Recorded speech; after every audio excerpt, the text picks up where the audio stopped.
오늘은 연중 시기의 마지막 주일, 온누리의 임금이신 우리 주 예수 그리스도 왕 대축일입니다. 예수님을 따르려는 우리에게 이런 말씀이 주어졌습니다. 무턱대고 예수님을 따르겠다고 하면 예수님이 어서 오너라 하시지 않습니다. 먼저 앉아서 생각해보라고 하십니다.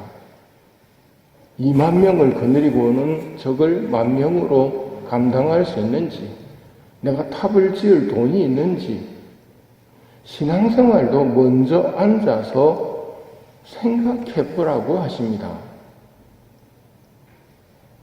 그리고 주시는 말씀이 누구든지 내 뒤를 따라오려면 자신을 버리고 제 십자가를 지고 나를 따라야 한다. 이 말씀을 내가 행할 수 있을지 없을지 먼저 앉아서 생각해 봐야 된다는 말입니다.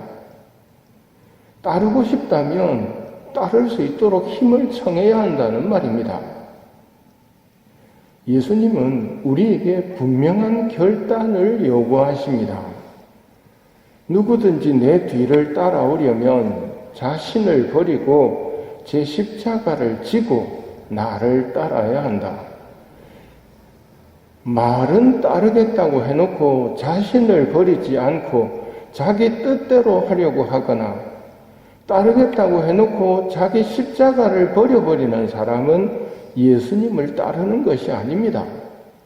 십자가만 나타나면 불평하고 원망하는 사람이 예수님을 따르는 사람이라고 할 수 없는 것이지요.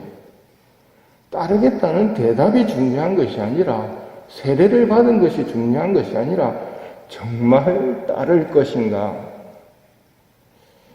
예수님이 가시는 길이 내가 볼 때는 정말 마음에 안 드는 길이다. 그래서 불평하고 원망하면서 가는 것도 따르는 것이 아닙니다.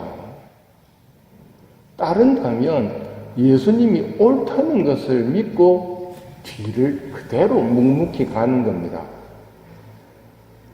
우리의 임금은 당신을 따르려는 사람들에게 이 요구를 숨기지 않으셨습니다. 이와 함께 누구든지 나와 내 말을 부끄럽게 여기면 사람의 아들도 자기의 영광과 아버지와 거룩한 천사들의 영광에 쌓여올 때 그를 부끄럽게 여길 것이다. 이 말씀은 사라질 세상에 당신 나라가 있는 것이 아니라 사라지지 않는 영원한 나라라는 것을, 이 세상과는 다른 차원의 나라라는 것을 알려주시는 겁니다. 이런 이야기를 알고 오늘 복음을 봅시다. 유다 지도자들은 예수님에게 이자가 다른 사람을 구원했으니 정말 메시아라면 자신도 구원해보라지 하고 빈정거립니다. 군인들도 예수님을 조롱합니다. 군인들과 유대 지도자들이 빈정거리고 조롱하는 이유는 세상이 오늘날 교회에 던지는 빈정거림과 조롱하고 같습니다. 세상은 우리에게 뭘 요구하느냐면 십자가를 해결해라는 거예요. 십자가에서 내려와봐라. 그러면 내 믿을게. 십자가 없애라. 십자가 싫다. 마지막으로 이런 말을 합니다. 내가 유다인의 임금이라면 너 자신이나 구원해보아라. 너 자신이나 구원해보아라. 이게 세상의 빈정거림이고 마귀의 조롱입니다. 여기에다가 같이 사형당하던 왼쪽에 매달린 죄수, 좌도라고 부르죠. 당신 메시아가 아니요. 당신도 살리고 우리도 살려보시오. 이게 세상의 요구입니다. 이 요구는 우리를 향해서도 많이 던져집니다. 성당 다닌다는 이유로. 우리는 이 요구를 어떻게 바라봐야 될까요? 이 요구를 보기 전에 내가 왜 성당 다니는가 처음에 예수님이 하셨던 말씀을 잊어버리면 안 됩니다. 누구든지 나를 따르려면 자신을 버리고 제 십자가를 지고 나를 따라야 한다. 십자가를 지고 따르라고 말씀을 하시고 지고 따르는 모범을 보여주시는데 세상과 마귀는 계속 그 십자가를 없애라고 그럽니다. 이게 믿는 사람과 믿지 않는 사람의 차이입니다. 이 요구를 하지 않는 사람이 있습니다. 누굽니까? 성모님과 사도 요한과 여자 제자들. 예수님의 저 모습을 바라보면서도 십자가에서 내려오라고 하시지 않습니다. 왜 그렇습니까? 십자가의 길을 걸어보신 분은 아시겠지요. 주의 십자가로 온 세상을 구원하셨나이다. 세상 끝날 때까지 마지막 한 사람까지 다 구원하기 위해서 오신 분인데 그 구원을 못하도록 하는 게 십자가를 내팽개치는 겁니다. 십자가는 구원의 힘이 있습니다. 예수님은 그 구원을 위해서 오셨기 때문에 십자가에서 내려오시지 않습니다. 그리고 이런 말씀하셨죠. 육신은 죽여도 영혼은 죽이지 못하는 사람들 두려워하지 마라. 오히려 영혼도 육신도 지옥에서 멸망시킬 수 있는 분을 두려워하여라. 누구를 두려워해야 할지도 분명히 해야 된다는 말입니다. 예수님은 아버지의 뜻을 다 이루시기까지 십자가에 머물러 계실 겁니다.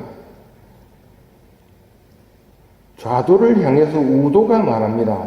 같이 처형받는 주제에 너는 하느님이 두렵지도 않으냐? 우리야 당연히 우리가 저지른 짓에 합당한 벌을 받지만 이분은 아무런 잘못도 하지 않으셨다. 그러고 나서 예수님, 선생님 나라에 들어가실 때 저를 기억해 주십시오.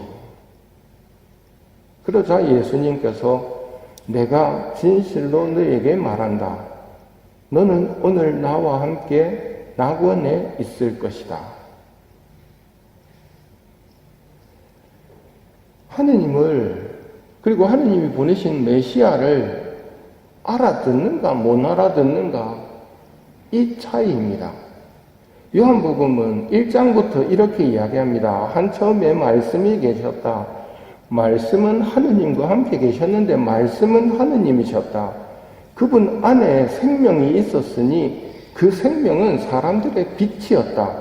그 빛이 어둠 속에서 비치고 있지만 어둠은 그를 깨닫지 못하였다. 어둠은 그 신비를, 십자가의 신비를 깨닫지 못합니다. 깨달은 성모님과 요한과 여자 제자들은 묵묵히 자기 십자가를 지고 따라갑니다.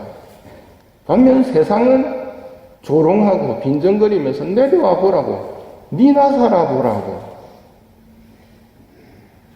살면 얼마나 더 살겠습니까? 결국은 내려오면 이 세상에서 조금 더 살다가 끝났을 겁니다. 영원한 세상을 아는가, 영원한 세상을 모르는가의 차이입니다. 그리스도 왕 대축일, 우리는 끝까지 내려오지 않으시고 인류 구원을 이루신 예수님을 바라보며 이분이 우리 임금님이시다, 이분이 우리 하느님이시다 하고 마지막으로 선언을 하는 것입니다. 그리고 우리도 성모님과 함께 이분을 따르기 위해서 침묵 가운데 내 십자가를 지고 날마다 예수님을 따르겠다고 결심하는 하는 사람들이라는 말입니다. 그런 우리가 만일 세상과 똑같이 십자가만 만나면 이 십자가 없애주세요 라고 말하고 있다면, 어떤 문제만 부딪히면 자기 생각을 떠올리면서 자기 생각대로 해달라고 하느님 저 사람 혼 좀 내주세요 하고 있다면 자신을 버린 것도 아니고 제 십자가를 진 것도 아니고 예수님의 뒤를 따르는 것도 아닙니다. 예수님이 말씀하신 이 세 가지 조건들은 먼저 앉아서 생각해보고 결단 속에서 대답을 드려야 할 문제입니다.